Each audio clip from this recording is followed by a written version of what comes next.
A super typhoon with ferocious winds and heavy rains made landfall in the Commonwealth of Northern Mariana Islands, CNMI, overnight, destroying homes and infrastructure. The Category 5 storm has brought destructive winds of more than 250 kilometers an hour to the tiny U.S. territory in the northwestern Pacific Ocean, home to nearly 50,000 people. Locals have been advised by the National Weather Service to remain in designated shelters as the system stalls over the islands of Tinian and Saipan, with winds up to 200 kilometers per hour reported this morning. "We're dealing with an especially grim situation," said Landon Aydlett from the National Weather Service in Guam. Mr. Aydlett, a warning coordination meteorologist, said the slow-moving nature of the storm was unusual. "They go into a slow crawl. Sometimes there is a lack of steering, and so that's what we're seeing with this one," he said. "This is especially diabolical as far as impacts are concerned. It's going to be very revealing once we get more daylight over the islands." Aydlett, who lives in Guam, said the neighboring territory had fared better than CNMI, but was still dealing with tropical storm force conditions. "A lot of flooding, a lot of trees down, probably some small substandard housing units, wood and tin structures. They've probably taken some significant damage, but the full scope of that's going to be realized as we get into the daytime hours," he said. "Our message to brace for impact yesterday evening still stands." On Tinian, one of the three main islands of the CNMI, locals have woken up to devastation. "It is absolutely scary. You can't see outside. It's still blowing really hard. We're taking in water. A lot of trees are down. People's homes are ripped," Deborah Fleming from the Tinian Women's Association said. The super typhoon comes just 3 years after Typhoon Mawar brought 225 kilometers per hour winds to CNMI, and 8 years after Super Typhoon Yutu, the strongest typhoon ever recorded to impact the Mariana Islands. Aydlett said he was receiving reports that the current event was worse than Yutu. "People are getting battle-weary up there." Deborah Fleming said the recovery after Typhoon Sinlaku passed would be on top of the ongoing recovery efforts from Typhoon Yutu in 2018. "This is my third super typhoon. It is far greater than Yutu, stronger," she said. "We're islands and storms are part of our life, and we are resilient. We all work together.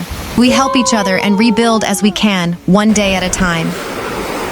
Tinian local John Aaron Borinaga said the arrival of the super typhoon was unexpected. "It was very scary because I knew that it would break a lot of houses and cars. Most of the people were in a panic and they started buying gas, food, and securing their houses." U.S. Congresswoman Kim King-Hines, who represents Northern Mariana Islands, said conditions remained dangerous despite the eye of the storm slowly moving away from the area. "The worst part is passing, but it is still dangerous and still threatening to life and property," Ms. King-Hines said on Instagram. "Please don't go outside yet. The storm is not done with us." She said tropical storm force winds were forecast to last until tomorrow morning, and people needed to be patient before venturing out from their places of shelter. She said she had already raised the need for federal U.S. government help. "Help is on the way as soon as airplanes are able to land at Saipan International Airport," she said. Typhoon Sinlaku tore through Saipan with ferocious winds and pounding rain on Wednesday, destroying everything in its path and leaving hundreds if not thousands homeless from flash flooding and torn up roofs and walls. Damaging winds from the Category 4 typhoon hit Saipan and Tinian Tuesday night and were expected to drag long into Wednesday evening.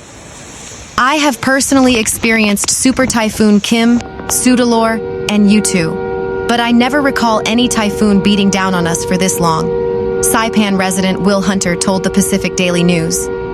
For Obed Aguilar, Sinlaku felt like Typhoon Pseudolor and Yutu combined to create the most powerful super typhoon. "For me, it's the worst, and I experienced all three on Saipan," he said. "The worst part is seeing people in waist-high floodwater or worse, and learning that so many homes and cars were in floodwaters. Cars carried by the wind. Just so much flooding." Long before Sinlaku's landfall, multiple neighborhoods saw floodwaters rising, forcing them to flee to higher ground or to higher floors of apartment buildings. Such was the case with the neighbors downstairs in 80 Quintana Ui's apartment building. At 8 p.m., they all went upstairs because the water was rising, Ui told the PDN. Sinlaku has been the most devastating disaster he's experienced in his 40 years living on Saipan, Uy said. This one is the worst, super strong winds. The winds kept on banging on the house, didn't let me sleep, he said. He first came to Saipan on April 16, 1986, and it's been his home for 40 years. Uy lives on the second floor of an apartment in Chalan, Piao, across William S. Reyes Elementary School on Saipan. At daylight Wednesday, Uy saw the vehicle he worked hard for floating in floodwaters, along with the rest of the neighborhood's vehicles. Across Saipan, readers submitted photos and videos showed utter devastation, from rows of houses with roofs gone and an entire community in floodwater, to vehicles flipped and twisted like toys and trees uprooted. The tourist district of Garapan is submerged. What used to be lush vegetation and tropical paradise is covered with mud and floodwater. We need a prayer brigade, Uy said. Aguilar said despite the devastation, he's grateful that no one has so far been reported missing or dead, but he said it may be too early to tell. Winds are still strong and it's now Wednesday afternoon, he said. In the early morning hours of Wednesday, he said he could feel the concrete apartment building shake from Sinlaku's violent winds. Trees and vegetation didn't stand a chance, he said. A jungle area in the back of the building, now gone, he added. Former Representative Ed Probst of Saipan shared a video of fast-rising floodwaters from torrential rain and residents' desperate attempts to get to safe ground. The video showed vehicles submerged in water. Waves on Saipan reached as high as 31.5 feet, according to the National Weather Service. Readers submitted videos showed monster waves flooding coastal areas.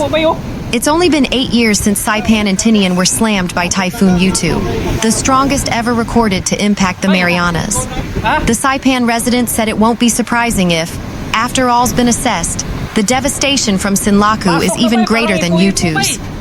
Sinlaku was a Category 4 Super Typhoon when its eye made landfall on Saipan, with gusts of up to 130 miles per hour. Hunter, 53, shared a video of massive flooding in his neighborhood of Susupe on Saipan. That video, he said, was taken at 7:25 a.m., more than 12 hours from the initial touchdown or rain bands from Sinlaku. Besides losing our garage, solar panels, and damage to semi-concrete portion of the house, I am sure once we do assessment there will be a lot more, he said. Due to the length of being battered by typhoon, it will not surprise me if overall sustained damage on island is greater than Yutu. Hunter said the Marianas will definitely need support from the federal level to get through this one. In advance, I do want to thank all those who have kept us in their thoughts and prayers during this challenging time, he said. It is still too early to assess overall damage on both Saipan and Tinian, but I am sure once winds slow, those tasked with conducting assessments will start the process. President Donald Trump approved a presidential emergency declaration for Guam and the CNMI ahead of Super Typhoon Sinlaku's landfall at the respective governors' requests. Sinlaku's direction over the past week shifted multiple times after wreaking havoc in Chuk. It was earlier projected to pass just south of Guam, and then between Guam and Rota, and so on, until it aimed directly at Saipan and Tinian early Wednesday morning. Sinlaku passed over Saipan and Tinian, and its eye made landfall on Saipan early Wednesday morning, according to the National Weather Service. Guam Governor Lou Leon Guerrero reached out to offer support to CNMI Governor David Apatang as early as Tuesday, when it became apparent that Saipan and Tinian would be bearing Sinlaku's brunt. NWS warning meteorologist Landon Aydlett said Sinlaku kept cranking in the CNMI hours later. Sinlaku continues its ridiculous crawl away from the CNMI this afternoon, he said. At the current rate of speed, most people could outrun this system. What this means, he said, is that damaging winds will hold in place across Tinian and Saipan, well into the evening hours. Fortunately, the strongest, most significant winds should be offshore of both locations. Tropical storm force winds continue across Rota and Guam and will continue through the afternoon, Aydlett said. At 1 p.m., Sinlaku's eye was located 65 miles northwest of Saipan and northwest of Tinian. It was headed towards three of the CNMI's northern islands of Alamagan, Pagan, and Agrihan. Typhoon-force winds above 74 miles per hour extended out 75 miles from Sinlaku's eye, and tropical storm-force winds up to 73 miles per hour extended out 265 miles as of 1 p.m. Wednesday. Sinlaku's closest approach to Guam was early afternoon on Tuesday, but winds remained strong as of Wednesday afternoon. No deaths have so far been reported on Guam. Meanwhile, flights in and out of AB-1 Pat International Airport, Guam, remained suspended Wednesday, with the island still in condition of readiness 1 over Typhoon Sinlaku. Air service was expected to resume within 48 to 72 hours, according to a 4:50 p.m. Wednesday update from the Guam International Airport Authority. At least 1,500 visitors were stuck on Guam through Sinlaku's passage this week, spread out through various hotels, based on figures shared by Guam Visitors Bureau spokesperson Lisa Bordallo. Aydlett spokesperson John Ryan earlier said there were likely many more visitors than that who rode out the storm. It's unclear exactly how many tourists saw their vacation interrupted by Sinlaku. GVB data shows some 21,777 visitors touched down on Guam during last April.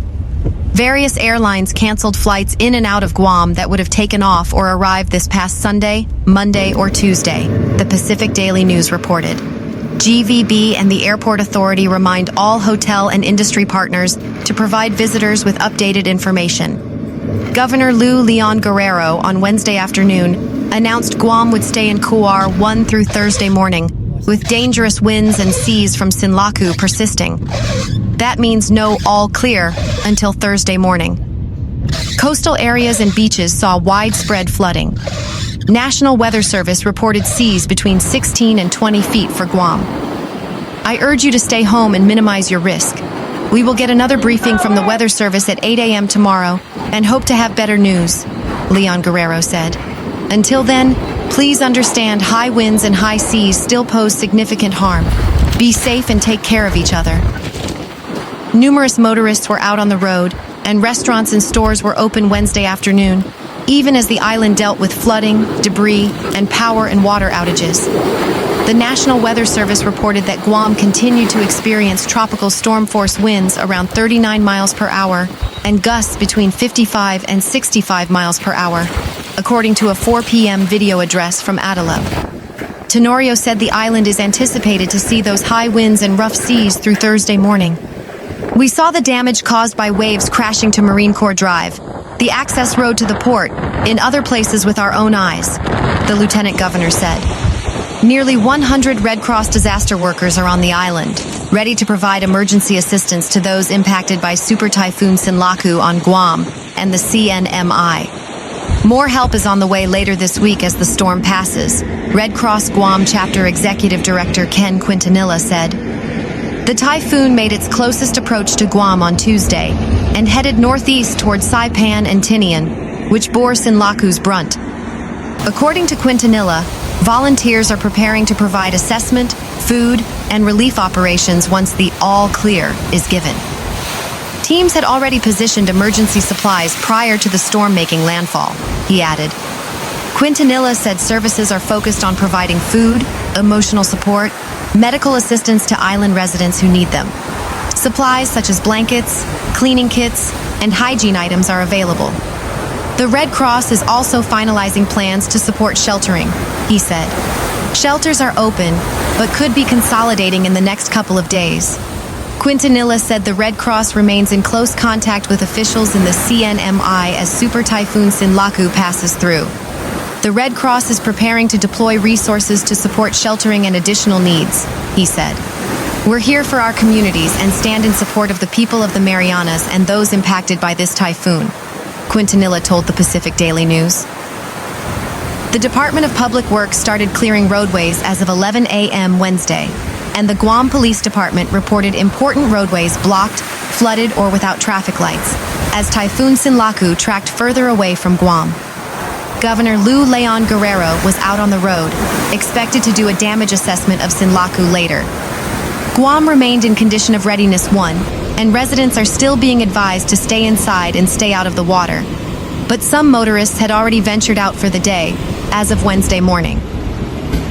DPW was focused on emergency clearing of major roads as of about 11 a.m., according to Aydlett spokesperson John Ryan.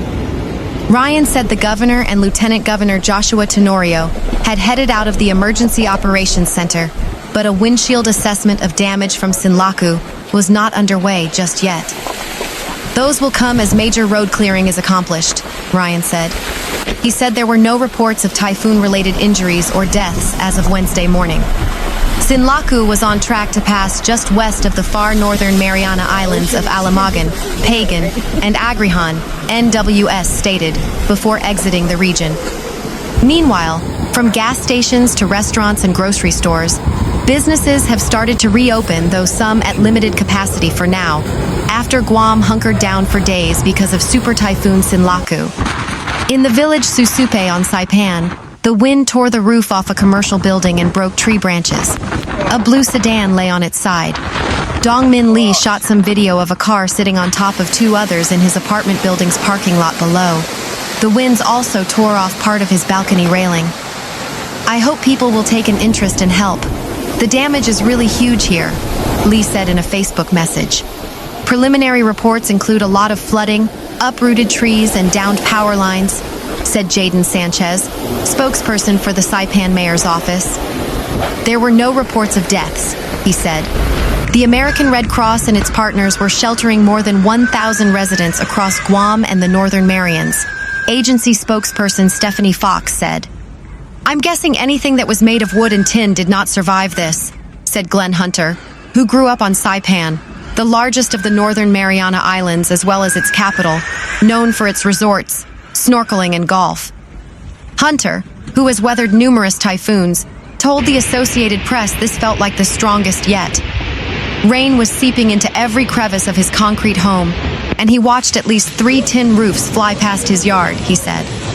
It was a losing battle because the rain was coming through everywhere, he said. Every house is just flooded with water, no matter what type of structure you're in. Ed Probst, a former lawmaker in Saipan who works in the governor's office, said he heard banging and clanging through the night. We haven't heard of any, knock on wood, deaths so far, he said, attributing that to residents heeding warnings to take shelter if they weren't in a concrete home.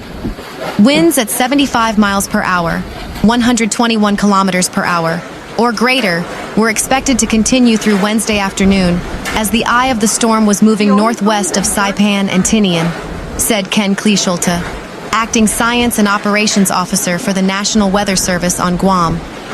Even as winds slowly subside to about 50 miles per hour, 80 kilometers per hour, they will remain too strong for people to safely go outside for at least a day and a half, he said. Sinlaku will start to curve towards sparsely populated volcanic islands in the far northern Marianas, he said. Power was out, and many of the roads were impassable across Saipan, a U.S. territory that's the largest of the Mariana Islands and home to about 43,000 people, according to local officials. Hindi na tayo makatulog. Magbabantay na lang tayo. Sobrang lakas.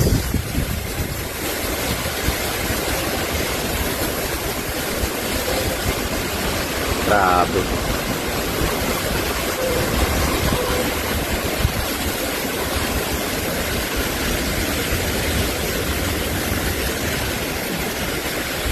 Yung kahoy doon sa ano, hindi lang makita kasi madilim. So, balik-baliktad na.